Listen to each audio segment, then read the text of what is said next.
ወንጌል በስደት ነው አይደለም እዚህ የደረሰው። አሁን ሮማኖች ወንጌልን በደንብ አሳደዱት።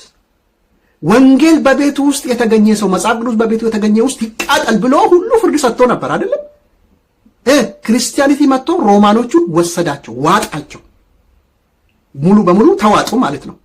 ዛሬ ዩሮፕ የምትሉት ከሮማን ኢምፓየር የመጣ ህዝቡ ቸርች ባይሄድም ካልቸሩ፣ ባህሉ፣ ህጉ ምንድን ነው? ክርስቲያናዊ ነው። ባይዘወይ ይሄ እኛ ሀገር ያላችሁ ሰዎች ሜቢ ኦርቶዶክስ ውስጥ ያደጋችሁ ሰዎች ላትረዱት ትችላላችሁ። ኦፍ ኮርስ ግሪክ አውሮፓ ነው፣ ራሻም አውሮፓ ነው፣ ብዙ ፓርቱ ማለት ነው። በዚህ የተነሳ ልትረዱ ትችላላችሁ። አውሮፓ ግን እንደ አውሮፓ አጠቃላይ ቢታዩት ካልቸራሊ ማለት ነው፣ በህግም በተለይ ምዕራብ አውሮፓ የምንለው የፕሮቴስታንት ሪፎርሜሽን በደንብ ያለበት ካልቸራሊ ህጉ ራሱ ክርስቲያናዊ ህግ ነው። ስለዚህ ነው አንድ ማይግራንት ወረቀት የሌለው እዛ ሄዶ የዛን ሀገር መንግስት ካሶ ወረቀት ያገኛል። ይሄ የትም ሀገር አታገኙትም። ይሄ ሰው ልጅ በእግዚአብሔር ፊት እኩል ነው ከሚለው የክርስቲያን አመለካከት ከመጽሐፍ ቅዱስ አመለካከት የመጣ ነገር ነው።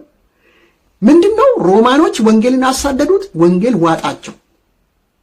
ኦኬ 16ኛ ክፍለ ዘመን የፕሮቴስታንት ሪፎርሜሽን ሲጀምር፣ ፕሮቴስታንት ሪፎርሜሽን አዲስ ሃይማኖት አይደለም የፈጠረው። አንዳንድ ኢትዮጵያ ውስጥ አሁን የሚሰብኩ እንደዛ ነው።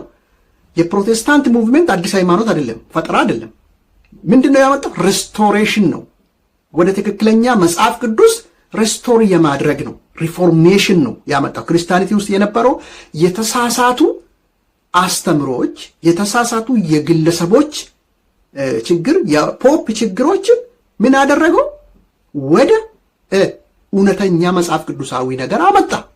ሰውና እግዚአብሔር መካከል ደላላ ሶስተኛ አካል አስፈላጊ አይደለም የሚል ላይ መጣና የካቶሊክ ቸርች በዛ ጊዜ ፕሮፓጋንዲስት ብላ ነው የጠራቸው። ፕሮፓጋንዲስት ብዙ ስለሚያወሩ ፕሮቴስታንቶች ራሳቸው ኢየሱስ ጌታ መሆኑን እግዚአብሔር ለሰው ልጆች ኢየሱስ ክርስቶስን መላኩን እውነተኛ የወንጌል ነገር በደንብ ስለሚናገሩ ፕሮፓጋንዲስት ብላ ስለጠራች ፕሮፓጋንዳ የሚለው ቃል ዛሬ የፖለቲካ ቋንቋ እኮ የመጣ ከዛ ነው፣ ፕሮፓጋንዳ።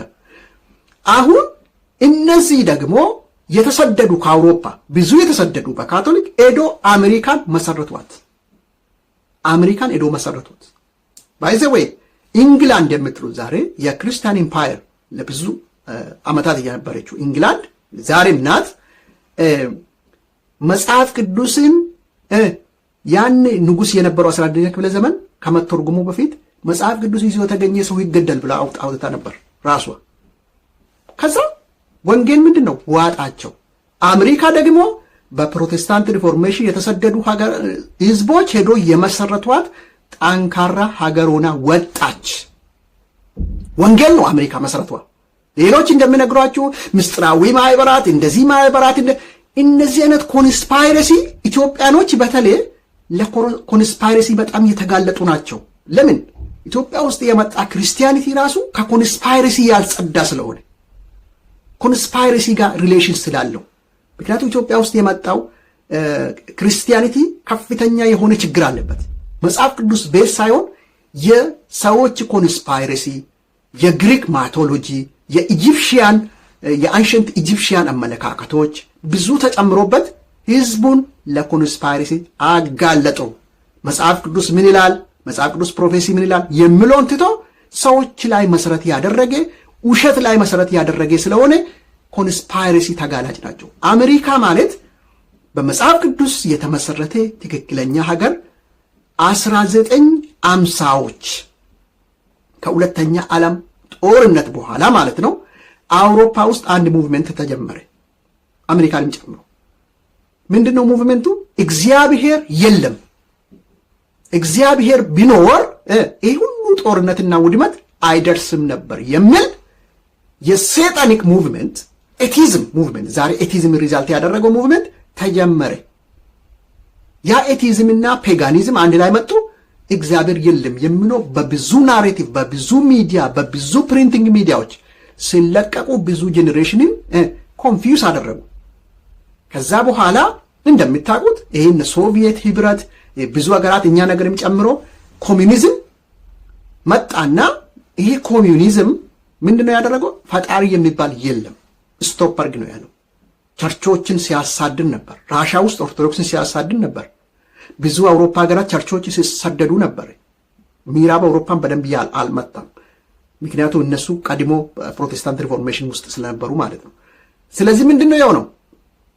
አሜሪካ ምንድነው ያደረገችው? በዛ ጊዜ ገንዘቧ ላይ ኢን ጋድ ዊ ትረስት ብላ ጻፈችው። በእግዚአብሔር እናምናለን ብላ ገንዘቧ ላይ አሜሪካ ያጻፈችው 1950ዎች ነው። ኮሚዩኒዝም ዓለም ላይ እግዚአብሔር የለም ብሎ በተነሳበት ጊዜ አሜሪካ ደግሞ ገንዘቧ ሁሉ ላይ ራሱ በእግዚአብሔር እናምናለን ዊ ትረስት ኖት ኢቨን ቢሊቭ ትረስት ማለት ሙሉ በሙሉ እግዚአብሔር ላይ ራሳችንን ጥሌ ሰሚት ማረክ ማለት ነው። ገንዘቧ ላይ እሱን ጻፈች። 20 ዓመት በማይሞላበት ጊዜ ውስጥ የአሜሪካ ገንዘብ ግሎባል ሪዘርቭ ሆነ። ዓለም ላይ በጣም አስፈላጊ ገንዘብ ሆነ። ከዛ አሜሪካ ቴክኖሎጂካሊ ኤቭሪቲንግ ዛሬ የምንጠቀማቸው ኢንተርኔት የምታዩት ነገር ብዙ ኢኖቬሽኖች የተፈጠሩ በአሜሪካ ነው።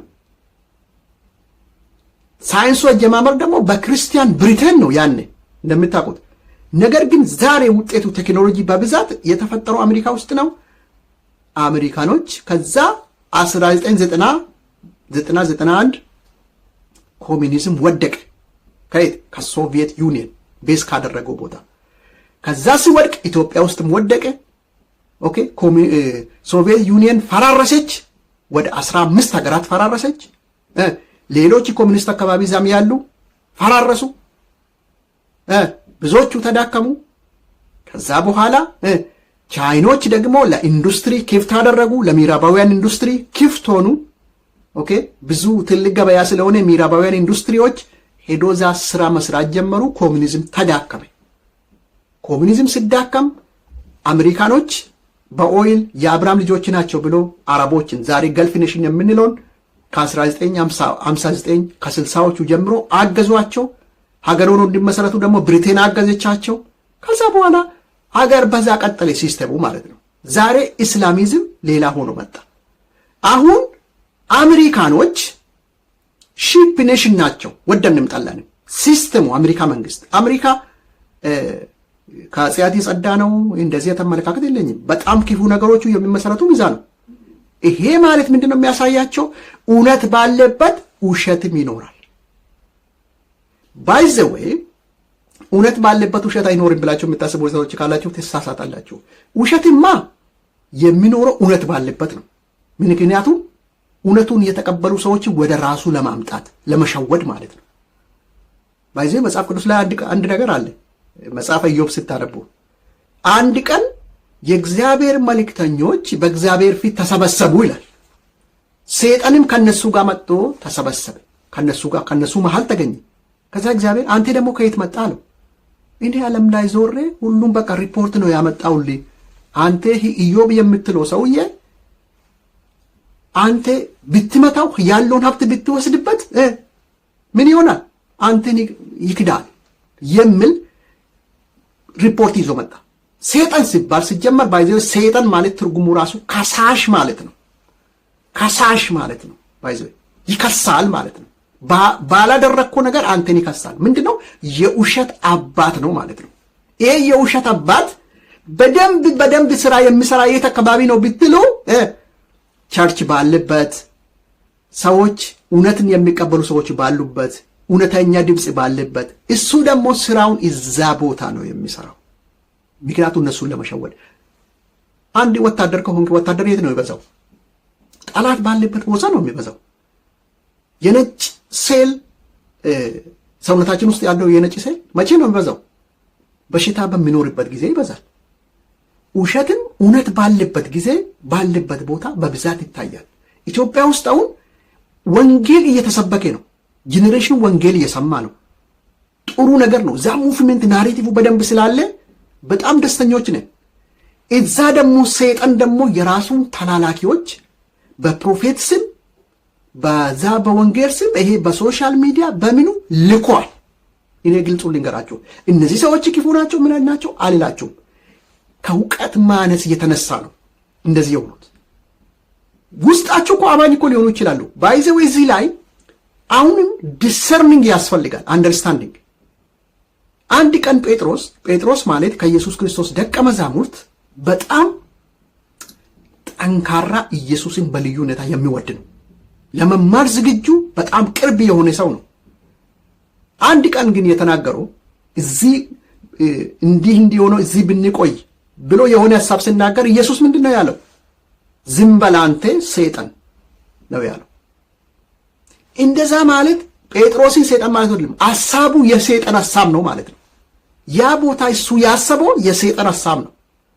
አሁንም በመንፈስ ቅዱስ በትክክል ተሞልቶ ነገር ግን የሰይጣን ሐሳብ የሚያራምዱ በራሳቸው እውቀት ማነስ ምክንያት በራሳቸው አንደርስታንዲንግ ምክንያት ዲሰርኒንግ ችግር ምክንያት የሰይጣንን ሐሳብ የሚያራምዱ ፕሮፌት ነን የሚሉ አገልጋዮች ነን የሚሉ በደንብ አሉ። ይሄ መኖሩ ሊገርማቸው አይገባም። ግን ተረዷቸው። እንዴት ነው የምትረዱ?